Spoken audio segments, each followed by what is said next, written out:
والدین جنت بھی ہیں اور دوزخ بھی ہے۔ ہر انسان کو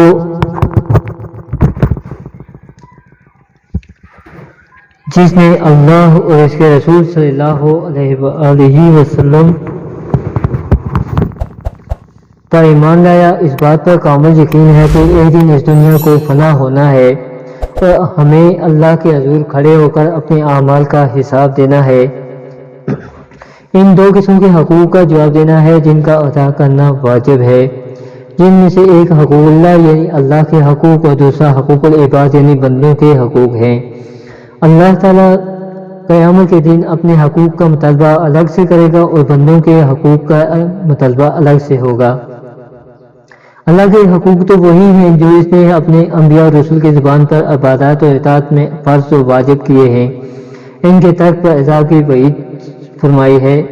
اب رہے حقوق العباد، سو وہ بہت ہیں، لیکن اس جگہ ان سب سے بحث نہیں، فقط حقوق الوالدین کا بیان کرنا مقصود ہے، کیونکہ حقوق الوالدین حقوق العباد میں اول درجہ رکھتے ہیں اور حقوق اللہ میں تھوڑی بہت کمی اگر رہ بھی جائے تو امید ہے کہ اللہ رب العزت معاف فرما دے گا، لیکن حقوق العباد کی معافی تب ہی ممکن ہے کہ پہلے صاحب حق معاف فرمائے۔ اس لیے والدین کے ساتھ حسن سلوک کی تاکید قرآن و حدیث میں بار بار آئی ہے، اور قرآن مجید میں اللہ رب العزت نے اپنی عبادت کے بعد جن ہستیوں کی اطاعت اور شکر گزاری کا ہمیں حکم دیتے ہیں وہ ہمارے والدین ہیں، کیونکہ والدین کائنات کی وہ دو عظیم ہستیاں ہیں جو اللہ تعالیٰ کے بعد انسان پر سب سے زیادہ احسان کرتے ہیں۔ انسان کے پیدا ہونے سے لے کر مرنے تک اس کے دکھ درد کا خیال رکھتے ہیں، بچے کی ضروریات کو پورا کرنے کے لیے حتی الامکان کوشش کرتے ہیں اور بچوں کے آرام اور سہولت کے لیے اپنے راحتوں کو قربان کر دیتے ہیں اور اپنے بچوں کے روشن مستقبل کے لیے جان لگا دیتے ہیں۔ ماں اپنے بچے کو 9 مہینے تک تکلیف جھیل کر پیٹ میں رکھتی ہے۔ اس چیز کو اللہ رب العزت نے قرآن پاک میں یوں بیان فرمایا ہے، ہم نے انسان کو ہدایت کی کہ وہ اپنے والدین کے ساتھ نیک برتاؤ کرے۔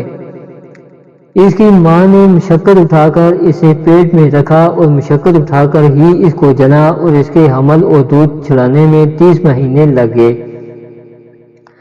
ہم نے انسان کو اپنے والدین کے حق پہچاننے کی خود تاکید کی ہے۔ اس کی ماں نے ضعف پر ضعف اٹھا کر اسے پیٹ میں رکھا اور 2 سال اس کا دودھ چھوٹنے میں لگے، اس لیے ہم نے اس کو نصیحت کی کہ میرا شکر اور اپنے والدین کا شکر بجا لائے۔ ان آیات کریمہ میں اللہ رب العزت ہمیں یاد دلاتے ہیں کہ ماں باپ نے اپنے بچے کے لیے کتنی تکلیف کا سامنا کیا، خصوصاً ماں نے ہمارے پیدا ہونے سے پہلے بھی کچھ نہیں سہا۔ اللہ رب العزت حکم دیتے ہیں کہ تم اپنے ماں باپ کے ساتھ نیک برتاؤ کرو اور میرے شکر کے ساتھ ساتھ اپنے والدین کا بھی شکر بجا لاؤ، یہ تمہاری فلاح کی چابی ہے۔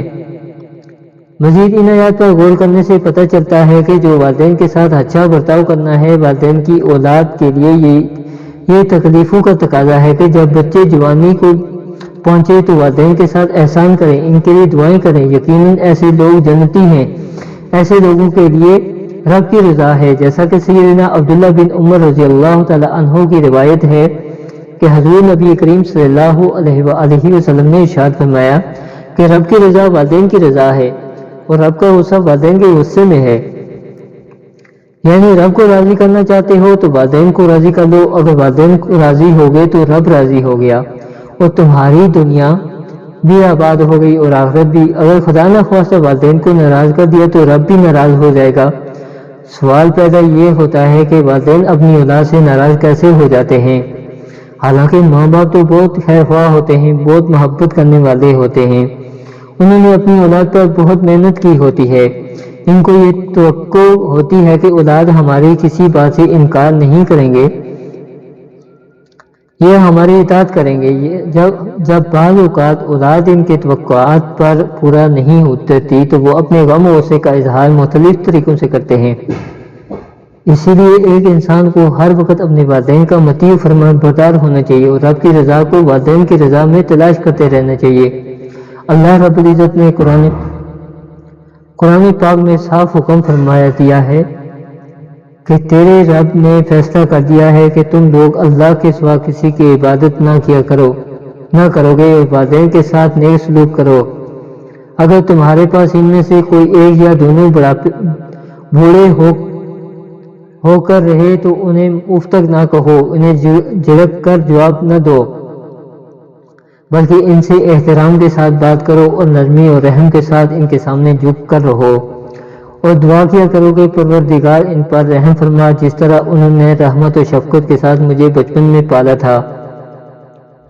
اس آیت کریمہ میں بھی اللہ رب العزت نے اپنی عبادت کے بعد جس دوسری چیز کو ایک انسان کے اوپر لازم کر دیا وہ والدین کے ساتھ احسان اور نیکی کرنا ہے، یعنی رب کی توحید کے بعد انتہائی اہمیت والی بات والدین کو راضی کرنا ہے۔ اس آیت کے ذیل میں علامہ غلام رسول سعیدی تبیان القرآن میں لکھتے ہیں کہ انسان کے وجود کا حقیقی سبب اللہ تعالیٰ کی تخلیق اور اس کی ایجاد ہے، اور اس کا ظاہری سبب اس کے ماں باپ ہے۔ اس لیے اللہ تعالیٰ نے پہلے سبب حقیقی کی تعظیم کا حکم دیا اور اس کے متصل بعد سبب ظاہری کی تعظیم کا حکم دیا۔ والدین کے ساتھ نیک سلوک کرنا احادیث مبارکہ میں بھی اس کی تاکید کی گئی ہے۔ اور سیدہ اسماء بنت ابی بکر رضی اللہ تعالی عنہا سے روایت ہے، وہ فرماتی ہیں کہ میرے پاس میری ماں آئی اور وہ مشرکہ تھی۔ میں نے رسول اللہ صلی اللہ علیہ وآلہ وسلم سے پوچھا کیا میں اس سے حسن سلوک کروں؟ آپ صلی اللہ علیہ وآلہ وسلم نے فرمایا ہاں، اس سے صلہ رحمی اور اچھا سلوک کرو۔ حضرت عبداللہ بن مسعود رضی اللہ تعالی عنہ بیان کرتے ہیں کہ میں نے نبی کریم صلی اللہ علیہ وآلہ وسلم سے سوال کیا کہ اللہ تعالیٰ کے نزدیک سب سے زیادہ محبوب عمل کون سا ہے؟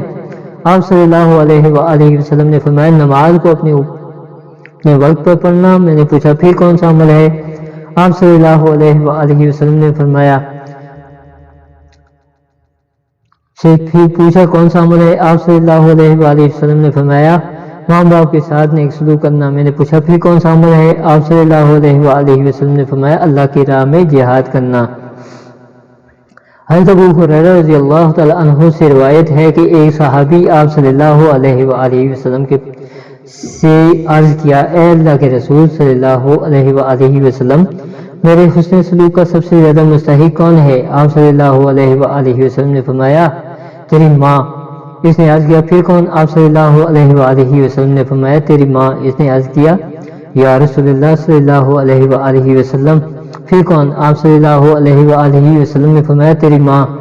اس نے عرض کیا پھر کون؟ آپ صلی اللہ علیہ وآلہ وسلم نے ارشاد فرمایا تیرا باپ۔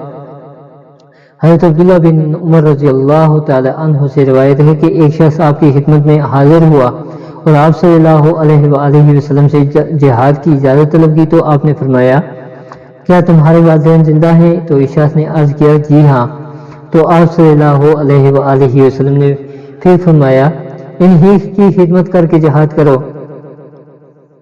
حضرت معاویہ بن جہمہ رضی اللہ تعالی عنہما کا بیان ہے کہ حضرت جہمہ رضی اللہ تعالی عنہ حضور نبی کریم صلی اللہ علیہ وآلہ وسلم کے پاس آئے اور عرض کرنے لگے یا رسول اللہ صلی اللہ علیہ وآلہ وسلم میں جہاد کرنا چاہتا ہوں اور آپ صلی اللہ علیہ وآلہ وسلم سے مشورہ لینے آیا ہوں۔ آپ صلی اللہ علیہ وآلہ وسلم نے فرمایا کیا تمہاری ماں زندہ ہے؟ انہوں نے کہا جی ہاں۔ تو آپ صلی اللہ علیہ وآلہ وسلم نے فرمایا ماں کی خدمت میں لگے رہو کیونکہ جنت اس کے قدموں کے پاس ہے۔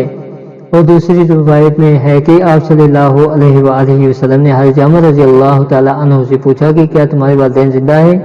انہوں نے عرض کیا جی ہاں۔ تو آپ صلی اللہ علیہ وآلہ وسلم نے فرمایا جاؤ انہی کی خدمت میں لگے رہو کیونکہ جنت ان کے قدموں کے نیچے ہے۔ حضرت سیدنا ابو ہریرہ رضی اللہ تعالی عنہ کا بیان ہے کہ ایک مرتبہ رسول اللہ صلی اللہ علیہ وآلہ وسلم منبر پر جلوہ افروز ہوئے اور آپ نے 3 مرتبہ آمین فرمایا، پھر فرمایا میرے پاس جبرائیل امین علیہ السلام آئے اور انہوں نے کہا کہ اے محمد صلی اللہ علیہ وآلہ وسلم جو آدمی اپنے والدین یا دونوں میں سے کسی ایک کو پائے اور پھر ان سے نیکی نہ کرے اور پھر وہ مر جائے اور جہنم میں چلا جائے تو اللہ تعالیٰ اسے اپنی رحمت میں سے دور کر دے۔ آپ صلی اللہ علیہ وآلہ وسلم میں نے کہا آمین۔ پھر انہوں نے کہا اے محمد صلی اللہ علیہ وآلہ وسلم جس شخص نے ماہ رمضان کو پایا پھر وہ اس حالت میں مر گیا کہ اس کی مغفرت نہیں کی گئی، وہ جہنم میں داخل ہو گیا، تو اللہ اسے بھی اپنی رحمت سے دور کر دے۔ آپ صلی اللہ علیہ وآلہ وسلم نے کہا آمین۔ انہوں نے کہا کہ جس شخص کے پاس آپ صلی اللہ علیہ وآلہ وسلم کا ذکر کیا گیا اور اس نے آپ صلی اللہ علیہ وآلہ وسلم پر درود نہیں پڑھا، پھر اس کی موت آ گئی اور وہ بھی جہنم میں چلا گیا، تو اللہ تعالیٰ اسے بھی اپنی رحمت سے دور کر دے۔ آپ صلی اللہ علیہ وآلہ وسلم نے کہا، میں نے کہا آمین۔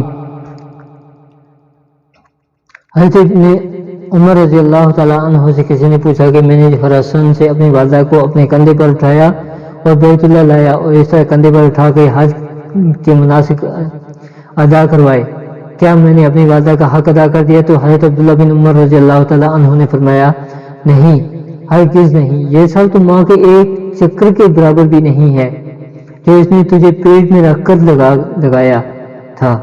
حضرت حسن رضی اللہ تعالیٰ عنہ سے کسی نے دریافت کیا کہ ماں باپ کے ساتھ حسن سلوک کس طرح کیا جائے؟ تو انہوں نے فرمایا تو ان پر اپنا مال خرچ کر، وہ تجھے جو حکم دیں اس کی تعمیل کر، ہاں اگر گناہ کا حکم دیں تو مت مان۔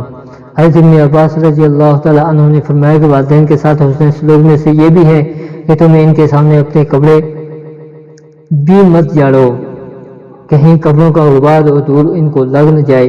حضرت علی رضی اللہ تعالیٰ عنہ نے فرمایا کہ اگر والدین کی بے ادبی میں اف سے کم درجہ ہوتا تو بھی اللہ جل شانہ اسے بھی حرام فرما دیتے۔ قرآن و حدیث اور صحابہ کے اقوال سے یہ بات سامنے آتی ہے کہ والدین ایک انسان کے لیے جنت بھی ہے اور دوزخ بھی۔ حضور نبی کریم صلی اللہ علیہ وآلہ وسلم سے بھی ایک شخص نے دریافت کیا کہ یا رسول اللہ صلی اللہ علیہ وآلہ وسلم ماں باپ کا اولاد پر کیا حق ہے؟ تو آپ صلی اللہ علیہ وآلہ وسلم نے فرمایا تیری جنت اور تیری دوزخ وہی دونوں ہے، بس انسان کے ہاتھ میں ہے، چاہے تو ان کی خدمت کر کے جنت کا مستحق بنے یا اللہ بچائے ان کو ناراض کر کے دوزخ کا دروازہ کھٹکھٹائے۔ اس لیے پیارے دوستو، اگر آپ کی زندگی میں والدین یا باحیات ہیں تو یہ اللہ کی طرف سے ایک بہت بڑی نعمت سمجھ کر ان کی فرمان برداری کرو، ان کے ساتھ اچھے انداز سے پیش آؤ، ان کے حقوق کو ادا کرو، ان کو جنت میں جانے کا راستہ بناؤ، نہ کہ ان کو اپنے اوپر بوجھ سمجھ کر مغربی ممالک کے لوگوں کی طرح اولڈ ایج ہوم کی تلاش میں نکلو، کیونکہ وہ لوگ بڑے بدبخت ہوں گے جن کے والدین ان کی جوانی میں موجود ہوں اور وہ اپنے والدین کی خدمت کر کے جنت حاصل نہ کر سکے۔ حضرت ابو ہریرہ رضی اللہ تعالیٰ عنہ کی روایت ہے کہ حضور نبی کریم صلی اللہ علیہ وآلہ وسلم نے 3 بار ارشاد فرمایا کہ اس کی ناک خاک آلودہ ہو جس نے اپنے والدین میں ایک کو یا دونوں کو بڑھاپے میں پایا پھر ان کی خدمت کر کے جنت میں نہ جا سکا۔ اللہ پاک سے دعا ہے کہ اللہ پاک ہمیں اپنے والدین کی خدمت کرنے کی، ان کی فرمانبرداری کرنے کی توفیق عطا فرمائے۔ باخر دعوانا الحمدللہ رب العالمین۔ اگر آپ دوستوں کو میری یہ ویڈیو اچھی لگے تو اسے دوسرے لوگوں تک لازمی شیئر کریں۔ اللہ آپ سب کو حامی ناصر۔ باخر دعوانا الحمدللہ رب العالمین۔